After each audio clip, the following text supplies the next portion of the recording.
இங்க ஒரு ஹஸ்பண்ட் தன்னோட ஒய்ஃபை ஹாஸ்பிட்டல் அட்மிட் பண்ணிருப்பாரு. அவங்களுக்கு அதிகமா செலவாகுறனால என்ன பண்ண போறோமோன்னு சொல்லி பயந்துட்டு இருந்தாரு.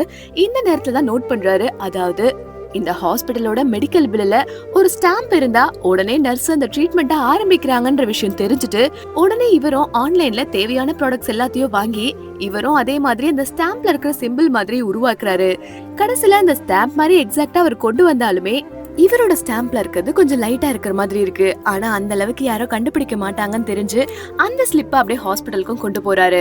இப்ப அந்த நர்ஸ் எப்படியும் கண்டுபிடிக்கலனா தன்னோட பொண்டாட்டி உயிரை எப்படியோ காப்பாத்திடலாம் அப்படின்ற மாதிரியும், கண்டுபிடிச்சாங்கன்னா அவருக்கு கொடுமையான தண்டனை இருக்கும் அப்படின்ற விஷயமும் தெரிஞ்சு அந்த ஸ்லிப் எடுத்துட்டு போய் நர்ஸ் கிட்ட கொடுக்கறாரு. அந்த நர்ஸும் உடனே அவங்களோட ஒய்ஃப்க்கு ட்ரீட்மெண்ட்டும் ஆரம்பிக்கிறாங்க. இப்படியே 2 வருஷம் ஓடி தன்னோட ஒய்ஃபுக்கு ஓரளவுக்கு நல்லா ட்ரீட்மெண்ட்டும் கொடுத்துட்டு வந்திருக்காரு. தன்னால அதிகமா காசு கொடுத்து ட்ரீட்மெண்ட் பண்ண முடியல. ஆனா அவங்க ஒய்ஃப் குணமாகணும் அப்படின்றதுக்காக தான் இவரும் இந்த மாதிரி பண்ணிருப்பாரு. திடீர்னு ஒரு நாள் போலீஸும் இவரோட வீட்டுக்கு வராங்க. இவருக்கு கண்டிப்பா தெரிஞ்சிருக்கும் என்னைக்கா ஒரு நாள் நம்ம போலீஸ் கிட்ட மாட்டுவோம் அப்படின்ற மாதிரி. அப்ப அந்த போலீஸ் கிட்டயும் இது வரைக்கும் நான் 9 ஸ்டாம்ப் அடிச்சிருக்கேன். அது மட்டும் இல்லாம 2 வருஷம் 3 மாசம் ட்ரீட்மெண்ட் நடந்திருக்கு.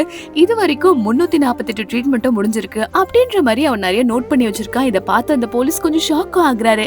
எதுக்கு நான் இந்த வேலை எல்லாம் பண்ண அப்படின்ற மாதிரி இருக்கும் போதுதான் தன்னோட ஒய்ஃபுக்காக இதெல்லாம் பண்ணிருக்கான். அது மட்டும் இல்லாம நீ யாரையும் குத்தல கொலை பண்ணல சரி, ஆனாலும் உன் ஒய்ஃபுக்காக இந்த விஷயத்த நீ ஏமாத்தி பண்ணிருக்க, இது ஒரு சீட்டிங் தான் அப்படின்ற மாதிரி சொல்லி அவனையும் அரெஸ்ட் பண்ணிடுறாங்க.